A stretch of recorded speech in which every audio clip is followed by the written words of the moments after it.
Welcome, and thank you for joining us for our next installment of the Costume Society of America's Oral History Series, where we sit down with one of our esteemed members to learn about their career in dress and their relationship with CSA. Past examples can be found on our YouTube channel, where this conversation will also be made available. I'm Katie Baker-Jones, and I have the honor of serving as Vice President of Internal Relations.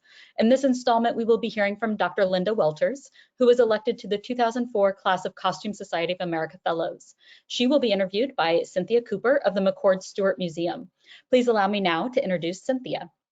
Cynthia Cooper joined the McCord Stewart Museum in 1998 as curator and oversees the largest museum collection of Canadian dress, consisting of over 20,000 items. She has also headed the collection and research department since 2009.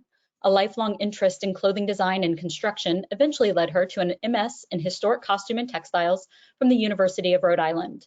She is a three-time recipient of the Richard Martin Exhibition Award from the Costume Society of America and has served on the national board.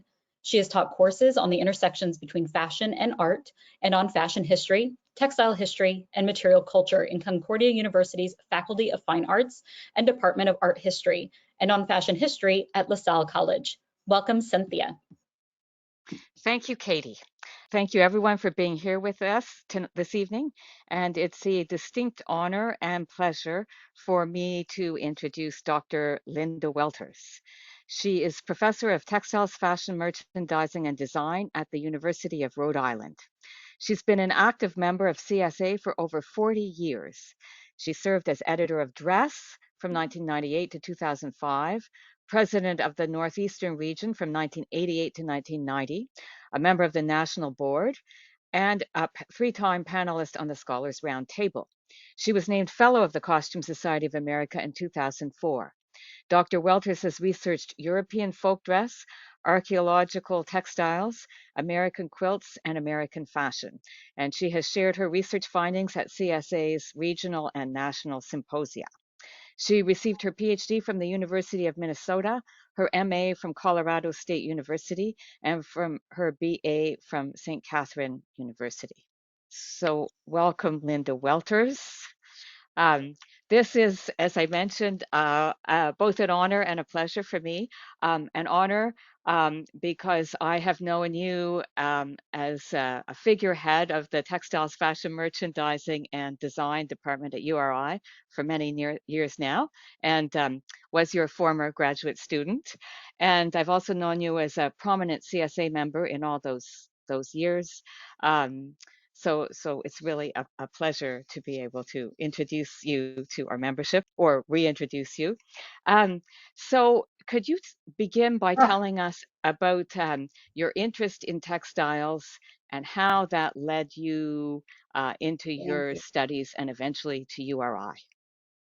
Well, first I'd like to say I'm really happy to see some of our former URI students on the web tonight, and I'm especially pleased that both Cynthia and Katie are involved in this presentation because they're both former students at URI. And I've kept in touch with them for many years, so it's nice to see you and have you leading this whole thing. So about how I got interested in textiles and fashion, I think from a very young age I was aware of clothing. A picture of something that I drew when I was in kindergarten. So already an awareness, I guess you'd say, of things about clothing. So I have it here. I don't know if you guys can see it very clearly, but I didn't know how to write my name, but I did know how to draw a clothesline with my school uniform on it. It says Holy Childhood. I went to a Catholic school. And it has my blouses, because you had one uniform but multiple blouses so that you could wear a new blouse on a regular basis. But here I want to show you this. It looks like I grew up in the early 20th century and wore closed drawers. That is not a very accurate drawing of my underwear at the time, but it shows for me. And my father kept all the stuff, and when he died, we found them all these pictures that we drew, and reports we turned in and brought back and so on. So I was kind of interested to see that. And already at 5 years old, 6 years old, I had an interest in textiles and fashion. Like many of you, I learned how to sew fairly early. My mother sewed, and I was making doll clothes when I was about 7 or 8 years old. And I continued to sew a lot. In high school, it was a time period when there weren't a lot of discount clothes like now you can buy all these fast fashion things. But so I would make things and wear them. And in rapid succession. I also worked at a department store in the fabric department when department stores had those kinds of things.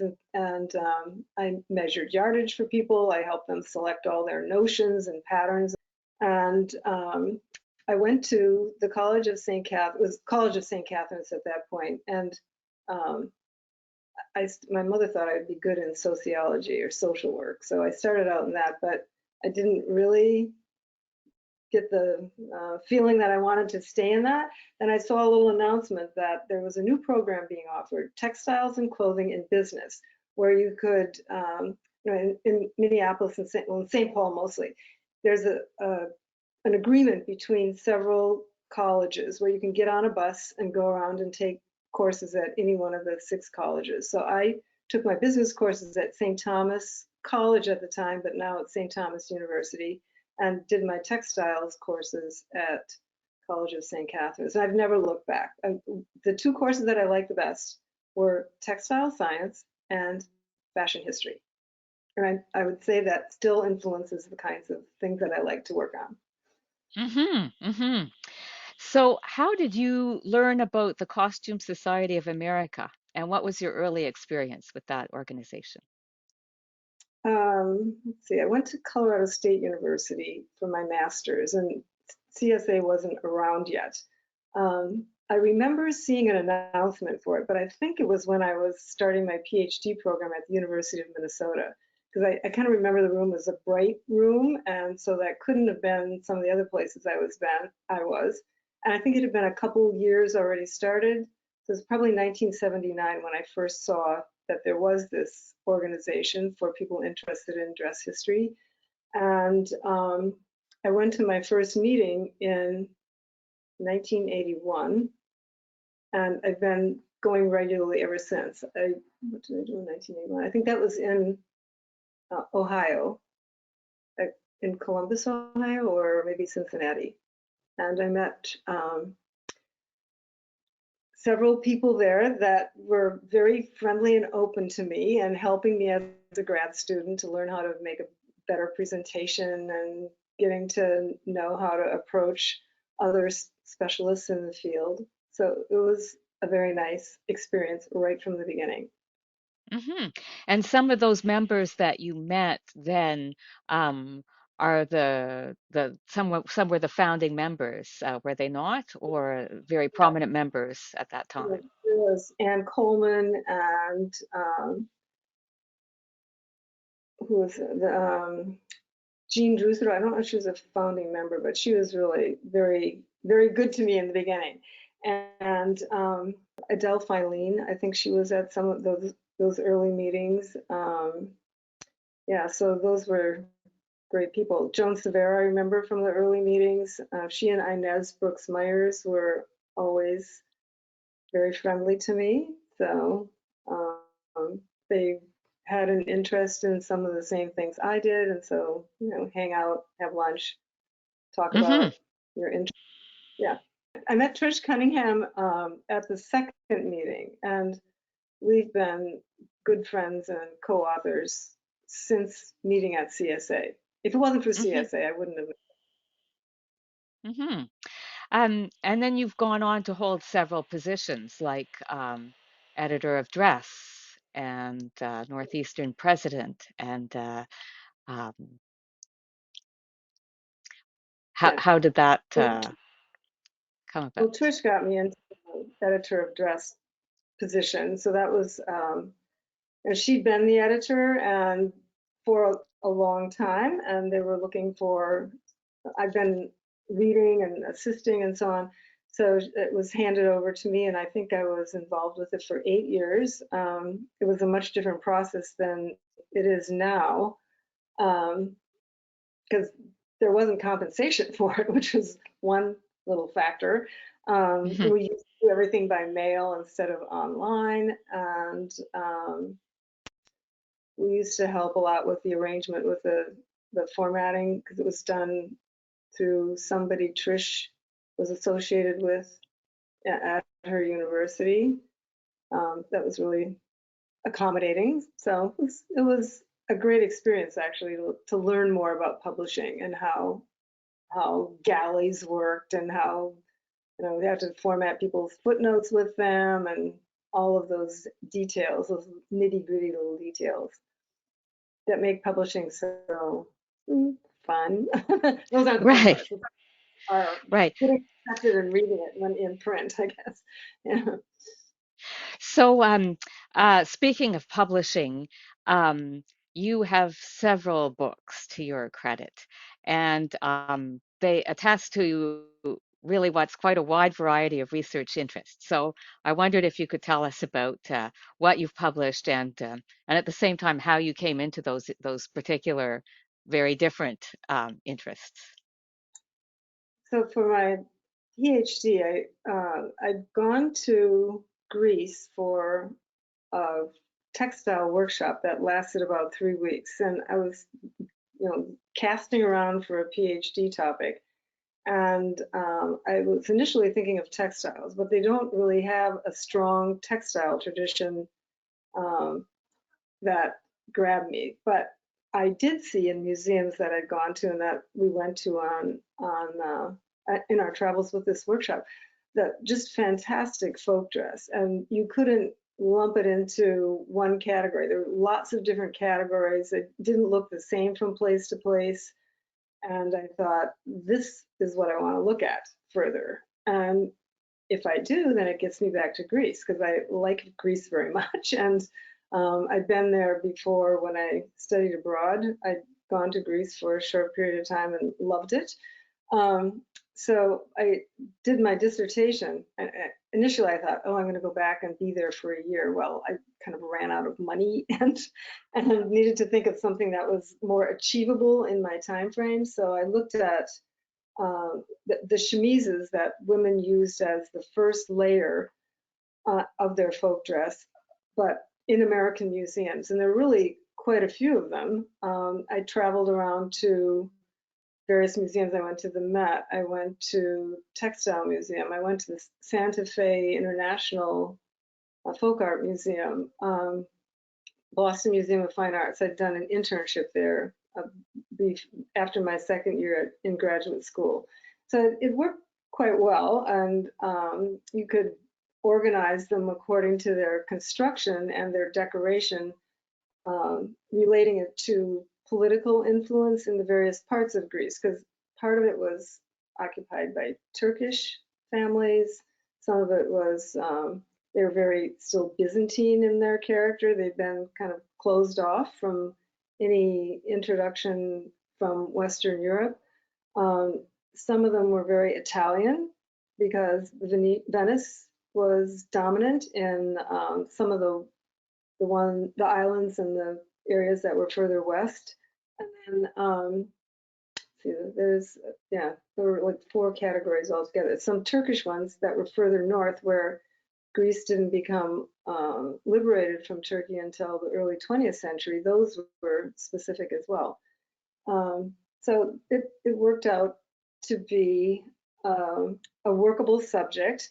And then while I was gathering all that information, there was one area that there were many examples from, and they had very fabulous embroidery on the hems, but they were different. So I was wondering, well, why from this particular region, since we're taught that we learn that folk dress is supposed to be similar in particular geographic regions, why it was so different. And I thought, okay, let's try to find some money to do this, because at universities you're encouraged to go for grants. So I found this place in Massachusetts called Earthwatch that was looking for sort of humanities-based subjects, and I wrote them a letter of inquiry, and they said go for it. And how they get funded is to provide you with researchers who come with you, but pay for the privilege of working with you in a kind of educated tourism way. So the first one I did was in an area around Athens, because the folk dress, you'd think, well, Athens is very commercial, a huge city. And in the 19th century, after their liberation in 1821, it was very much European oriented, and city people there would wear French inspired dress and men in suits and so on. But very close to there in all these villages were women who were emigres from Albania in the 15th century, and they pretty much kept to themselves and continued to wear these really fantastic looking clothes. So I did that project in 1983, and then a few years later, I came out with this little monograph. So this is my first publication at the Peloponnesian Folklore Foundation. Big shout out to them. They've been a great collaborator of mine. I'm on their research team for various things. Anyway, they published this little monograph, which my brother, I don't know if he's on here or not, but he saw this and he said, oh, a little pamphlet. When are you going to write a real book? So family can bring you back to reality. Okay. So then I did a number of different projects in Greece, because I realized that the women that you could interview in the 1980s wouldn't be around very much longer. And so I did one in an area in the Peloponnese, the Argolid and Corinth area. And then I did another one in Greek it's Viotia, it's Boeotia, it's where Delphi is. And then I did a final one in Evia, which is a large offshore island. So it's kind of interested in ethnicity, because there are different ethnic groups living in the same territory, but not wearing the same clothes. The clothes told others what heritage, what cultural heritage they had. So it wasn't really what I expected in each place. So I use more of grounded theory, where you do the research and see what bubbles up, and you can draw some theories from that. So then that kind of, I know, from that, with the help of Joanne Eicher, who ran the Dress Culture Body series, she was very encouraging to put this in some of the things that I'd learned, as well as other people who are working in the field. So I did a book for that series. I was edited. I have several chapters in here, but it's called Folk Dress in Europe and Anatolia. So some other people that you may know, like Elizabeth Barber, contributed to this. And she did two for me, Patricia Williams, and I think another member might be Lauren Gilbertson and Ruda Saviklis.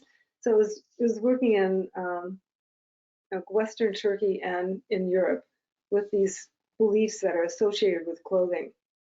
As either, maybe now you think of them as lucky charms, but in fact, by talking to people and finding out what their superstitions are about the clothes can help, or they can maybe defend you against something, like a evil eye. That's a big thing in Greece and Italy.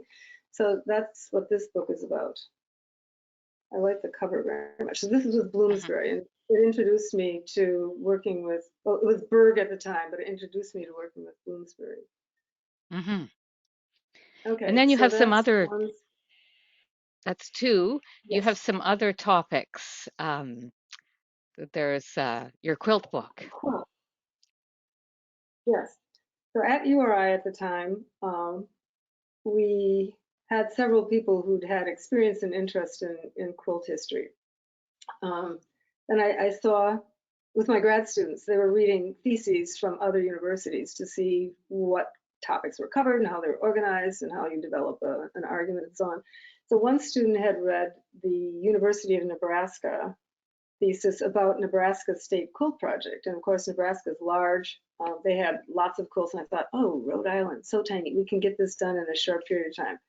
Meanwhile, we got funding from the Rhode Island Council for the Humanities, and it helped us train volunteers who would come to the various documentation days, and they would take documented histories. They would document the history of the quilt, But then others would be helping photograph. We had these racks that we would put up and then clip them to the racks and do photographs.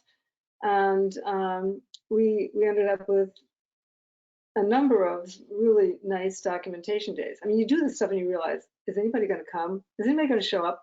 Well, the first day, there were over 80 quilts documented, and people were lining up outside.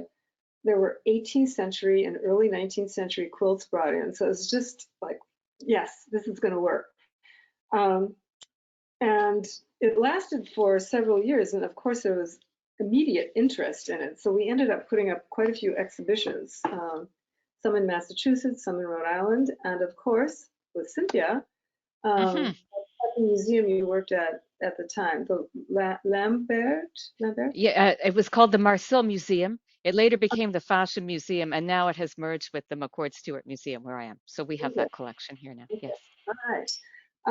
And then we went to another place in Canada that was a French Canadian area of Canada, because the quilts we were looking at for those two exhibitions were French Canadian, because many French Canadians moved to Rhode Island to work in the textile mills, and they had a special aesthetic. It was very, very different from the quilts that the Yankee New Englanders who'd been here for a long time.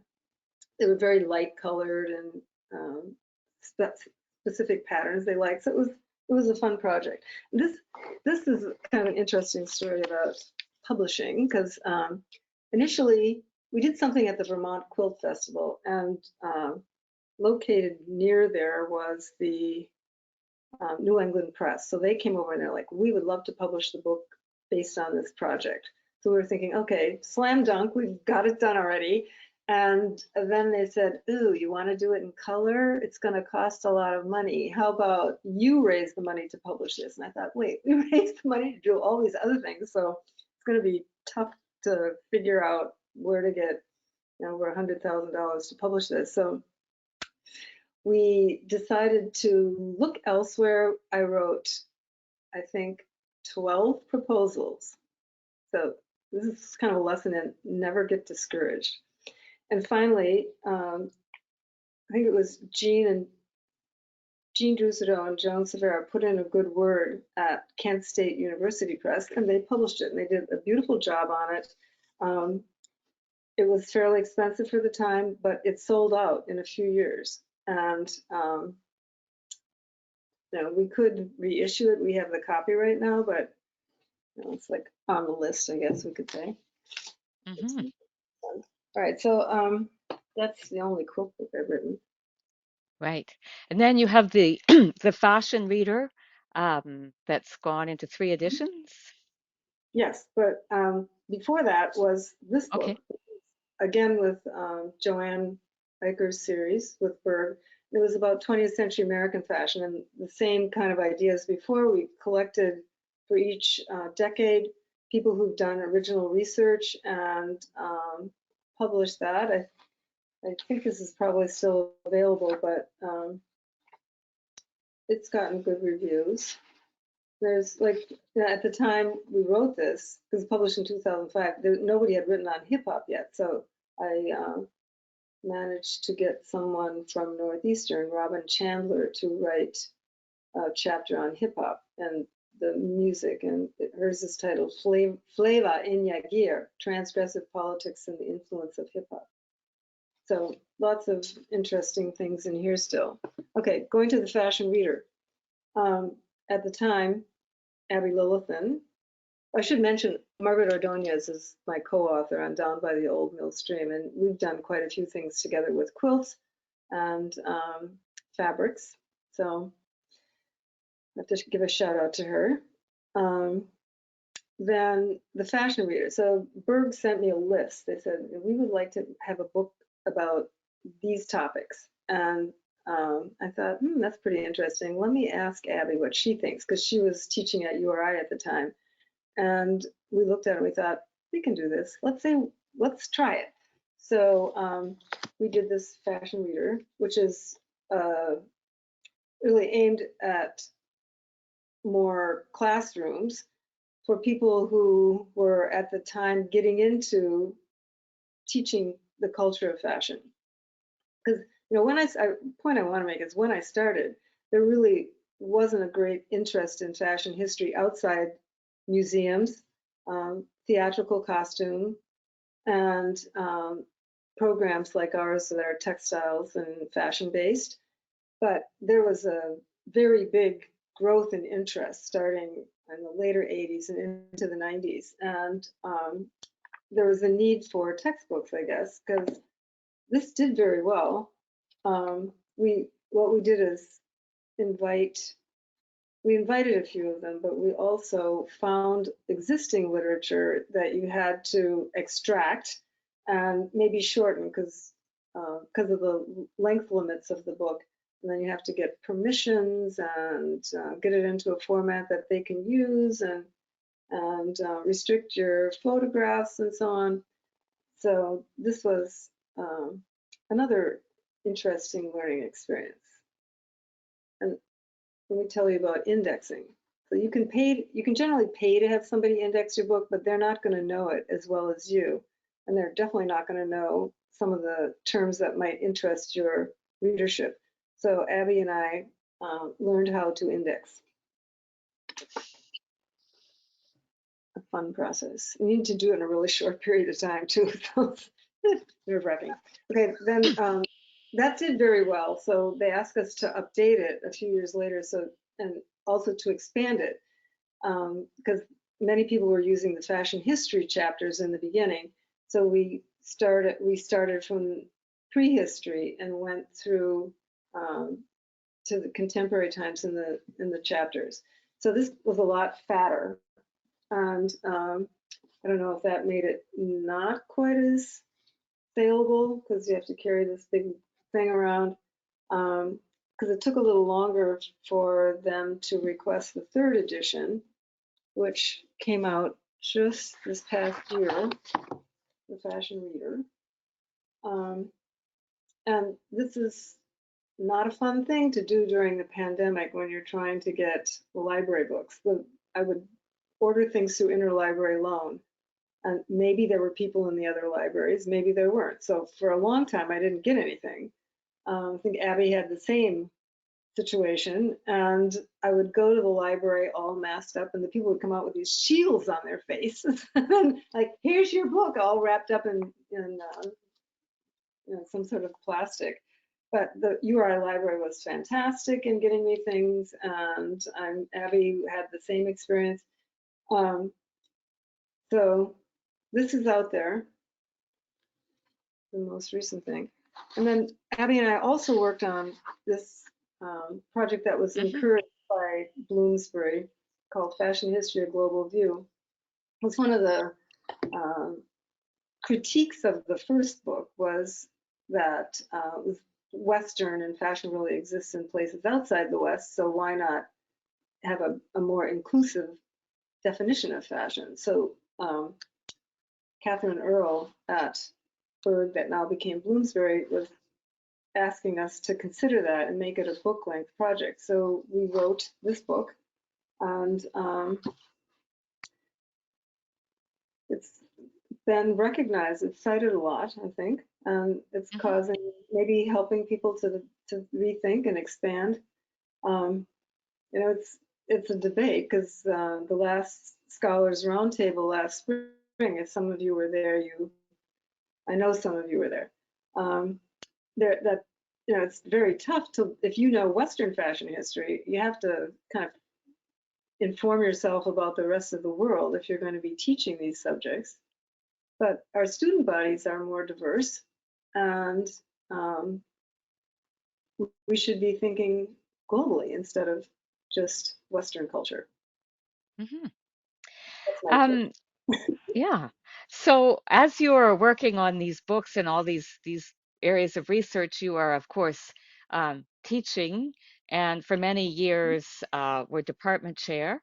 And so you have all your academic teaching work, and URI has a graduate program, which I know very well, having been through, but that's quite some years ago now. But I think you've said it's really been a launch pad for a lot of CSA members and for um, people who have gone on to careers both in museums and academia. And so I think that's a great story. So tell us about some of those students. Yeah, so after I talked to you the other day, a week ago, I looked through the directory and found that 25 members of the Costume Society of America are graduates of either our master's program, and there are a few of them that are graduates of our undergraduate program as well. So I think that's really great. Some of them have gone on to leadership in the Costume Society nationally. Karen DePaul is on the board. Katie, as we see earlier on, is also very active, and you're active. I see Claudia Yanachili's on here. She is retired conservator from the Museum of Fine Arts in Boston, a good friend of the department. She's on our advisory board. Mary Beth Gale is another grad of our department, and currently sort of switching careers and getting into writing. So I'm reading your book right now. So hold on, I'll get back to you on it eventually. Let's see. I think Janice Franco was on. I invited her to be on because I'm going to be speaking at her museum in a couple months. Susan Jerome works at URI as a collections manager, so we are in constant collaboration. And some of the rest of you, I'm not sure if you got married and changed your name. I don't know. But yeah, and then also in the Northeastern region, past presidents and past board members of our region include Anna Rose Keefe, Kira Moynihan, Jess Urick, Claudia, the late Jeff Butterworth, Erica Holshow. So yeah, they're also taking leadership positions within the region. I mean, that's the great thing. If you have these regional programs, maybe students can't afford to go to the national meeting, but they can sort of stretch their wings, meet people at the regional meetings, and also maybe present projects that they're working on. It's not so scary to stand up in front of a smaller group and you get feedback right away. So those have all been really positive things about the Costume Society regional programs. And I'm pretty sure in the rest of the country and in Canada, you also have these events that are good for students as well. Mm-hmm. Yeah, students are great. And you're just Yeah. some lifelong connections with students. Well, that's a really great point, because I feel something that I really attribute to you, Linda, as when I was a younger person in the field, that you really modeled for me and embodied was the idea of a professional friendship. And that was not something that I'd ever even thought of before. But I think that it's something that goes beyond mentorship. And I think a lot of CSA members know what that means because we have that within CSA.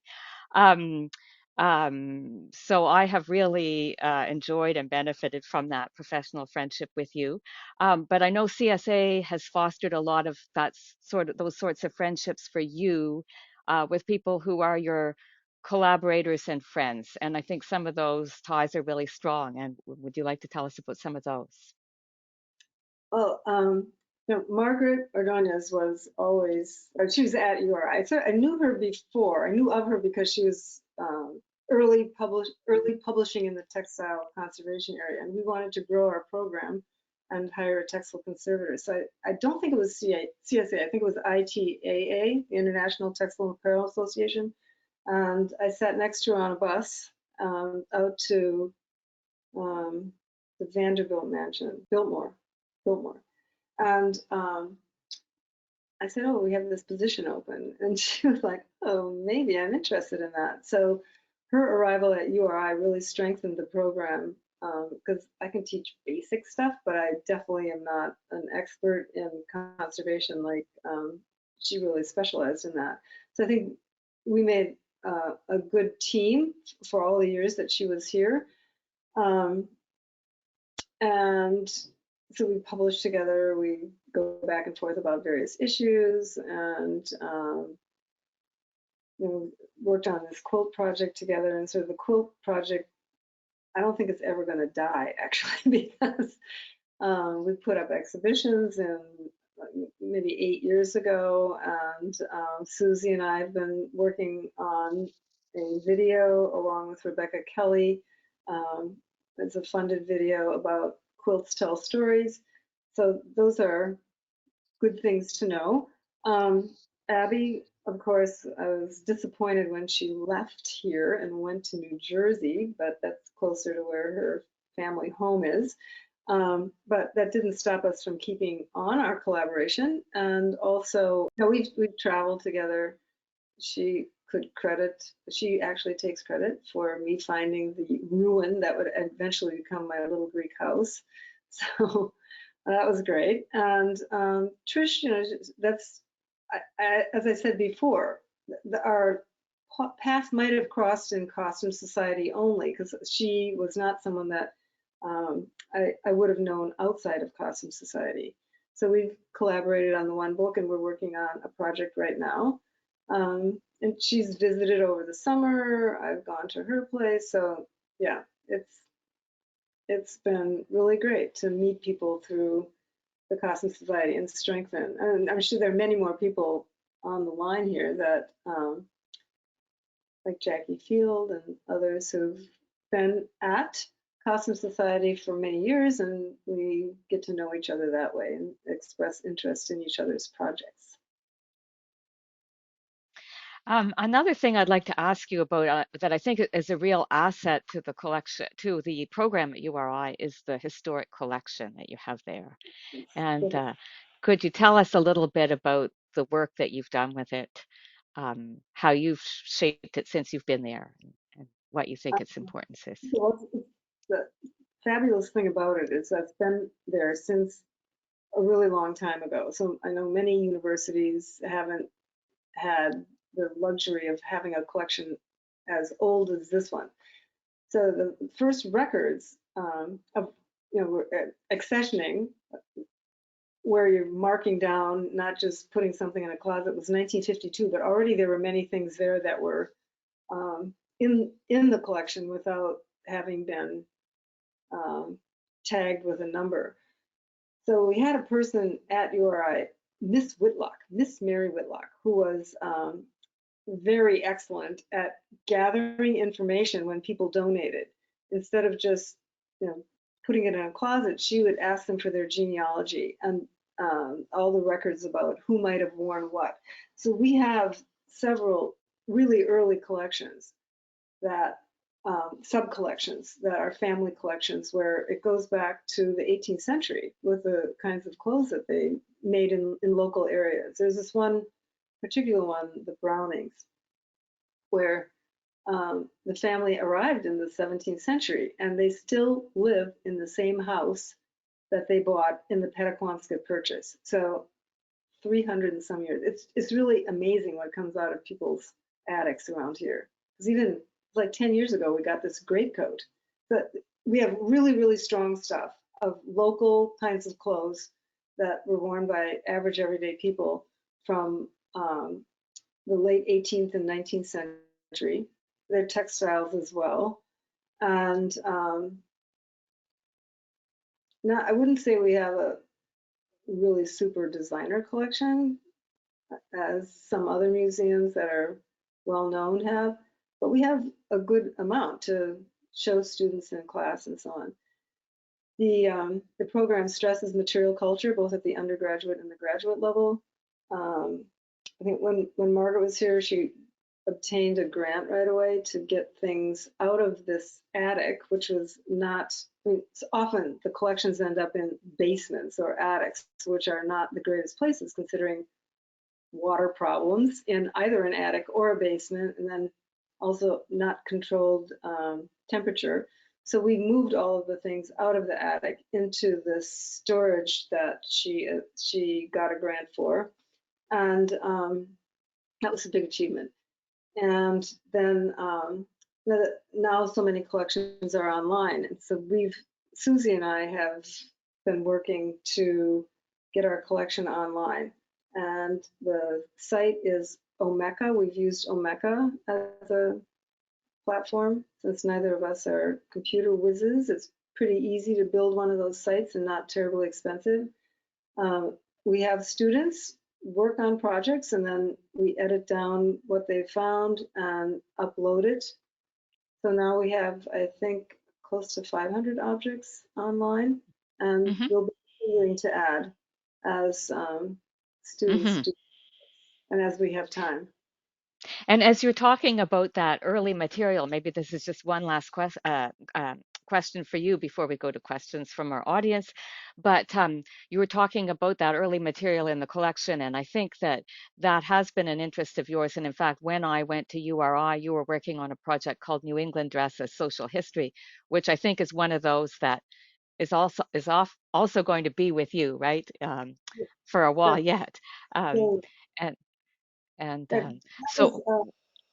that was an interesting project. It was with the Museum of Our National Heritage, and Linda Epic and I were tasked with going around and collecting information about documented dress objects that might tell the story of this dress as social history. But then the person who was running the grant, the exploration grant, I guess you call it, from NEH, she left the museum, and so they didn't fund the actual exhibition, which was disappointing. But I found a number of curious things that I worked on. So a lot of places I found this stuff called piña cloth, so made out of pineapple fiber.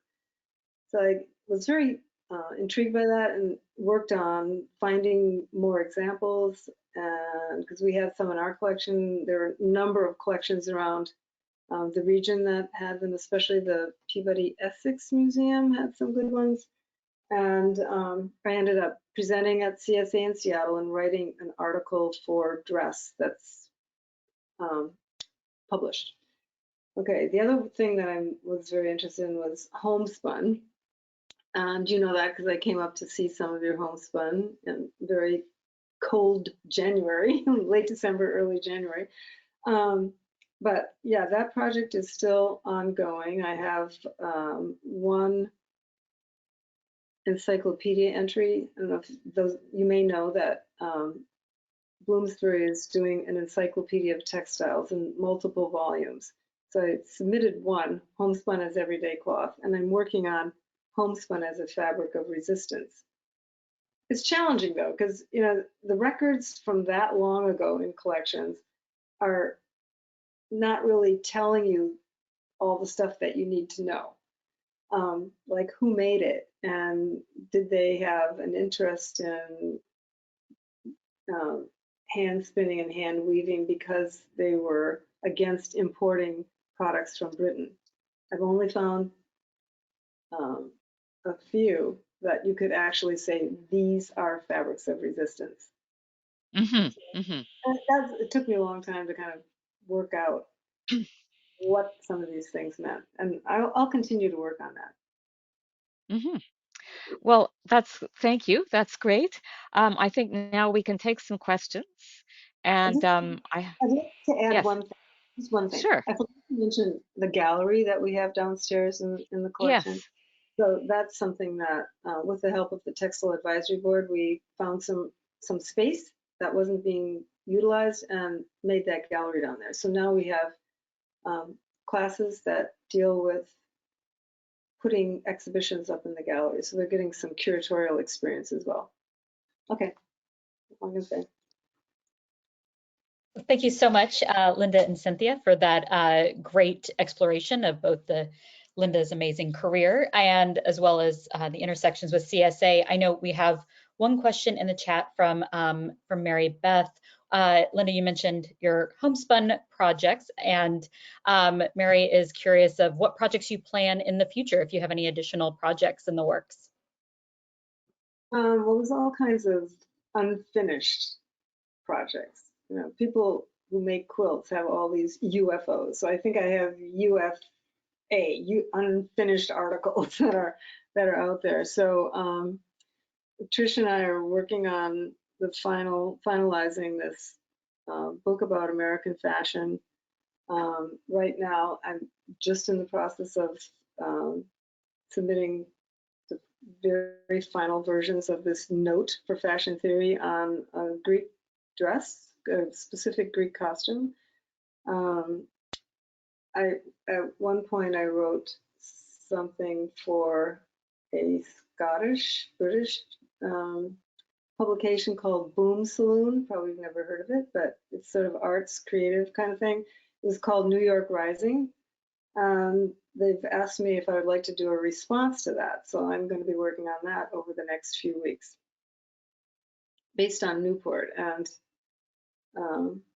how Newport can be considered a creative fashion city. It can't be very long. I write long, so they're only giving me 1,500 words. That's not a lot.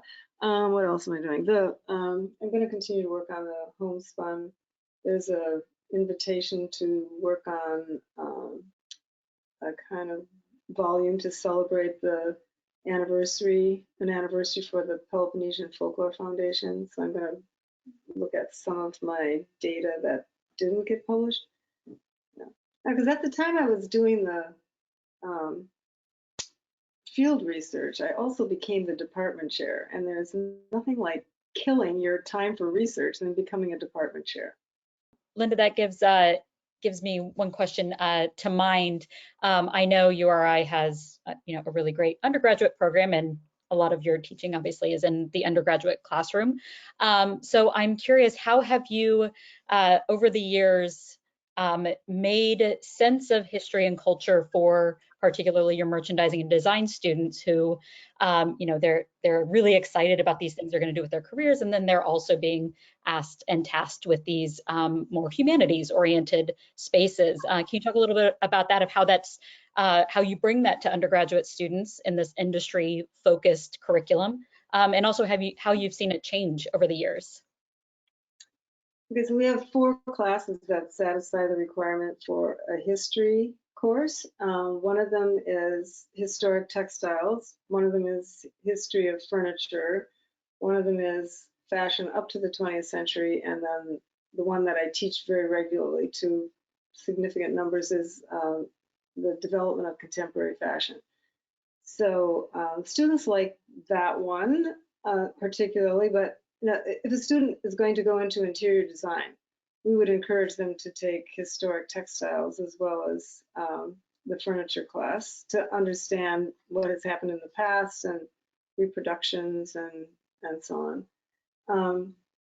Then I sometimes have students from outside our department who take the history of fashion up to the 20th century, but the majority of the students who are in the merchandising area or the design area take the 20th century class. So for them, they will get the concept of change over time, and things don't stick around for very long in fashion. There's an introduction and the acceptance by lots of people, and then it fades away. So I also have them do a project where they might think, just lots of terms and fashion names and so on, but I have them do a project where they have to find photographs from their own family, and that really brings it home to them that yes, fashion impacted my own ancestors. This is what they thought of it. That a lot of people sewed, they don't sew anymore. So just these changes that have taken place over time. But also there's this historicism aspect of fashion that's been going on since the 1960s, particularly, where designers revive past styles, especially rampant in recent decades. So they see that as well. So they're learning that way. And many of them, not many, but I'd say some of them send me photos from museums that they've gone to. It's like, oh my gosh, I remember this from 20th century fashion class. Yeah. So clearly sticking with them. Well, we have a couple of more questions that came in. Karen would like to know what your favorite course to teach has been. It's hard, but I like most of Re them. Could it be research methods to your graduate students? I did like that That one.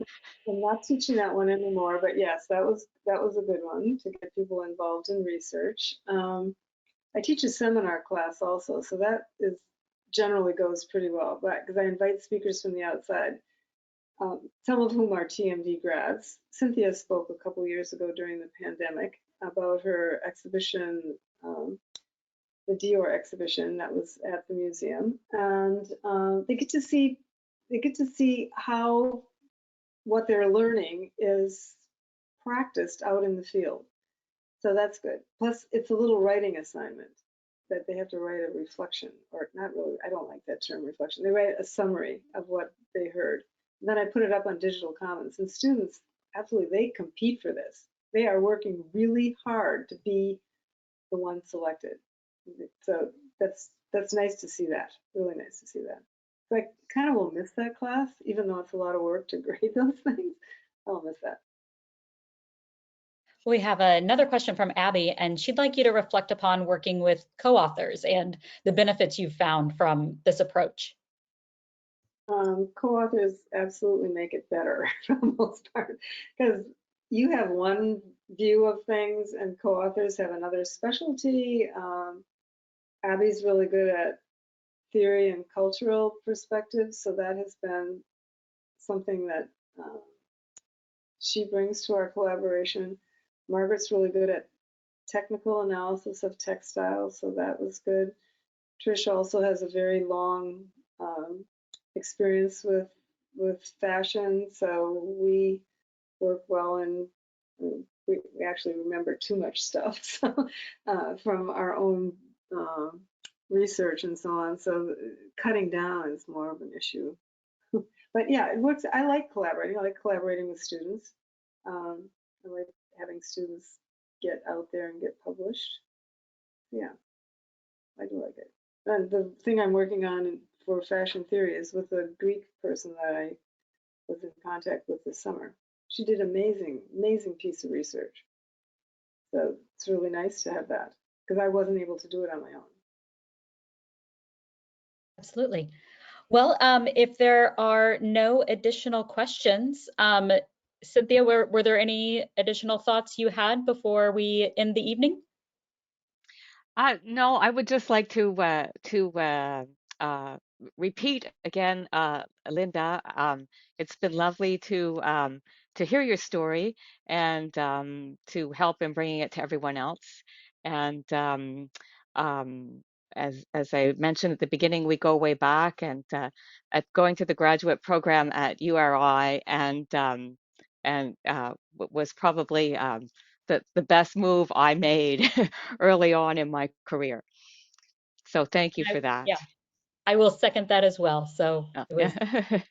always a good time at URI. So both to Cynthia and Linda, thank you so much for this evening. Thank you to those who attended.